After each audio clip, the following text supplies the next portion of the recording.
ప్రపంచంలో ఉన్న మొత్తం ధనవంతుల లిస్ట్ తీసుకోండి. అందులో 76% మంది కంపెనీలు పెట్టి సంపాదిస్తుంటే, 12% మంది మాత్రం కేవలం డబ్బులు పెట్టి మాత్రమే సంపాదిస్తున్నారు. అంటే కేవలం ఇన్వెస్టింగ్ మాత్రమే చేస్తున్నారు. ఈ ధనవంతుల లిస్టులో మీరు భూతద్దం పెట్టి వెతికినా కూడా దొరకని వారు ఎంప్లాయీస్ అంటే ఉద్యోగస్తులు. అయితే చాలా మంది కంపెనీలు పెట్టలేకపోవచ్చు, కానీ కంపెనీల్లో డబ్బులు పెట్టవచ్చు కదా. అంటే ఉద్యోగం చేస్తూ కూడా బిజినెస్ చేసుకోవచ్చు, ఇన్వెస్ట్మెంట్స్ చేసుకోవచ్చు. మీరు డైరెక్ట్గా చేయాలంటే మీకు టైం లేదనుకోండి, ఇక మీ ముందున్న ఏకైక అత్యుత్తమ మార్గం ఏంటంటే స్టాక్ మార్కెట్. ఇందులో మీరు మీ ఇన్వెస్ట్మెంట్స్ అన్నీ కూడా డైరెక్ట్గా కాకుండా ఇండైరెక్ట్గా అంటే స్లీపింగ్ పార్ట్నర్ లాగా పెట్టుకోవచ్చు. మీరు డబ్బులు పెడతారు, మీ టైం కానీ మీ శ్రమ కానీ వృధా అవ్వదు. మీ తరపున ఆ పని వేరే వారు చేస్తుంటారు. అంటే మీ తరపున వారు వేరు కంపెనీల్లో పెట్టుబడులు పెడుతూ ఉంటారు. ఆ కంపెనీలు అప్పుడప్పుడే స్టార్ట్ అవుతున్నాయి అనుకోండి, రిస్క్ అనేది ఎక్కువగా ఉంటుంది. ఉదాహరణకు స్మాల్ క్యాప్ కంపెనీలు. అలా కాకుండా కొన్ని కంపెనీలు చాలా సంవత్సరాలుగా ఎస్టాబ్లిష్ అయ్యి వారి బిజినెస్ బాగా నడుస్తుంటుంది. అలాంటి కంపెనీలో రిస్క్ కొంచెం తక్కువగా ఉంటుంది. ఉదాహరణకు లార్జ్ క్యాప్ కంపెనీలు, మిడ్ క్యాప్ కంపెనీలు. ఒక కామన్ ఇన్వెస్టర్ స్టాక్ మార్కెట్లో అప్పుడప్పుడే అడుగు పెడుతున్న ఎంప్లాయీస్ కావచ్చు, బిజినెస్ పర్సన్స్ కావచ్చు, ఇలాంటి మంచి కంపెనీలను కనిపెట్టడం కష్టంతో కూడుకున్న పని. అందుకే మనం ఇంతకుముందు చాలా వీడియోలో చెప్పుకున్నట్టు స్టాక్ మార్కెట్లో ఇన్వెస్టింగ్ స్టార్ట్ చేసేవారు మొదటగా ఇండెక్స్ ఫండ్ లో పెట్టుబడి పెట్టడం ఉత్తమమైన పని. ఇండెక్స్ ఫండ్స్ అంటే ఏంటో ఇప్పుడు బ్రీఫ్ గా తెలుసుకుందాం. ఒక కంపెనీ యొక్క ఇండెక్స్ ఫండ్ ఉందనుకోండి, అది ఎన్ఎస్సి నిఫ్టీ ఇండెక్స్ ట్రాక్ చేస్తుంది అనుకోండి. అప్పుడు ఆ ఫండ్ పోర్ట్ఫోలియో ఎలా ఉంటుందంటే ఇండెక్స్లో ఉన్నట్టుగానే ఇందులో కూడా 50 స్టాక్స్ ఉంటాయి. అదే నిష్పత్తిలో ఉంటాయి. అందువల్ల ఈ ఇండెక్స్ ఫండ్లో వచ్చే రిటర్న్స్ కూడా ఎన్ఎస్సి నిఫ్టీ ఇండెక్స్లో వచ్చే రిటర్న్స్కు దాదాపు సమానంగా ఉంటాయి. అయితే మనం లార్జ్ క్యాప్స్, మిడ్ క్యాప్స్లో ఉన్న టాప్ 200 కంపెనీల్లో నుండి ఎక్కువ మూమెంటం ఉన్న 30 స్టాక్స్లో ఇన్వెస్ట్ చేస్తే మంచి రిజల్ట్స్ వచ్చే అవకాశం ఉంటుంది. అందుకోసం ఏర్పాటు చేయబడిన ఇండెక్స్ నిఫ్టీ 200 మొమెంటం 30 ఇండెక్స్. మరి అందులో మనం డైరెక్ట్గా ఇన్వెస్ట్ చేయలేం కాబట్టి ఆ ఇండెక్స్ లో ఫాలో అవుతున్న ఒక ఫండ్ లో ఇన్వెస్ట్ చేయాల్సి ఉంటుంది. అదే ఇప్పుడు మన ముందుకు వచ్చిన ఒక NFO, Bajaj alliance life NFO Nifty 200 momentum 30 index fund. ఈ ఫండ్ను తీసుకొచ్చింది లైఫ్ ఇన్సూరెన్స్ సెక్టార్లో ఒక నమ్మకమైన సంస్థ Bajaj alliance life insurance company limited.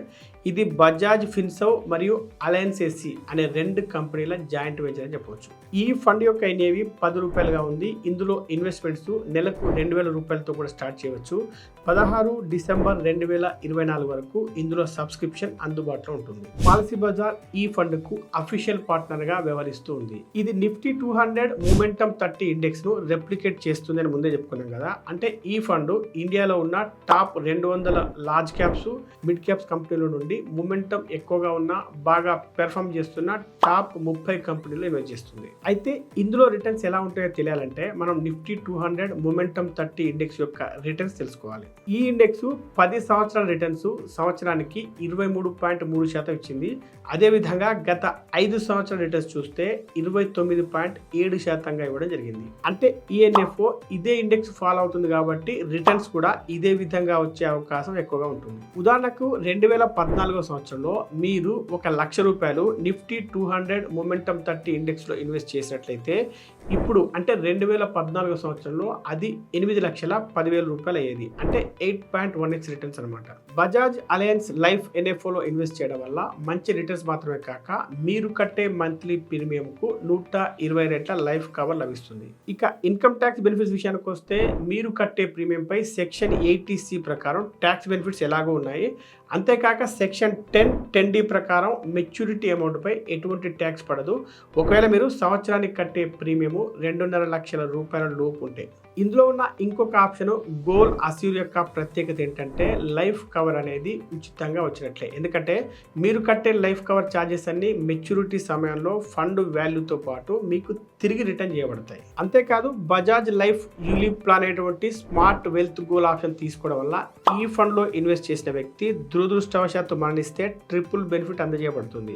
First benefit ఏంటంటే నామినీకి లైఫ్ కవర్ అందజేయబడుతుంది. అది ఎంత ఉంటుందంటే మీరు కట్టే మంత్లీ ప్రీమియంకు 120 రెట్లు లేదా మీరు కట్టే యాన్యువల్ ప్రీమియంకు 10 రెట్లు. సెకండ్ బెనిఫిట్ ఏంటంటే భవిష్యత్తులో కట్టాల్సిన ప్రీమియమ్స్ అన్ని కంపెనీ భరిస్తుంది. ఇక థర్డ్ బెనిఫిట్ ఏంటంటే వారి ఫ్యామిలీకి యాన్యువల్ ప్రీమియంకు సమానంగా ఇన్కమ్ బెనిఫిట్ అందజేయబడుతుంది. ఈ 3 రకాల బెనిఫిట్ ద్వారా అందుకునే మొత్తం మాత్రమే కాక మెచ్యూరిటీ తర్వాత మొత్తం మినిమం పేఅవుట్ ఆ కుటుంబానికి అందజేయబడుతుంది. ఇక చివరిలో ఎన్ఆర్ఐ కస్టమర్ విషయానికి వస్తే వారు ఈఎన్ఎఫ్ఓలో ఎంత అమౌంట్ అయినా ఇన్వెస్ట్ చేసుకోవచ్చు. దేశ అభివృద్ధిలో వారు కూడా పాల్పంచుకోవచ్చు. ఉదాహరణకు ఒక ఎన్ఆర్ఐ ఈ ప్లాన్లో నెలకు 18,000 రూపాయల చొప్పున 10 సంవత్సరాల పాటు ఇన్వెస్ట్ చేసినట్లయితే 20 సంవత్సరాలు పూర్తి చేసరికల్లా అతను దాదాపు 2 కోట్ల రూపాయల వరకు రిటర్న్స్ పొందే అవకాశం ఉంటుంది. అంటే దాదాపు 15 to 16% CAGR అనమాట. మీరు ఈఎన్ఎఫ్ఓలో ఇన్వెస్ట్ చేయాలంటే మీకు ఇంకా వారం రోజులు మాత్రమే టైం ఉంది. అంటే చివరి తేదీ 16 డిసెంబర్ 2024 కాబట్టి మీరు వెంటనే క్రింద డిస్క్రిప్షన్లో ఇంకా పిన్నుడ్ కామెంట్స్ వచ్చిన లింక్ క్లిక్ చేసి మీ ఇన్వెస్ట్మెంట్ జర్నీని ప్రారంభించవచ్చు. ఈ వీడియో మీకు నచ్చితే లైక్ చేసి కామెంట్ చేయండి. మీకు తెలిసిన వారందరికీ ఈ వీడియోను షేర్ చేయండి.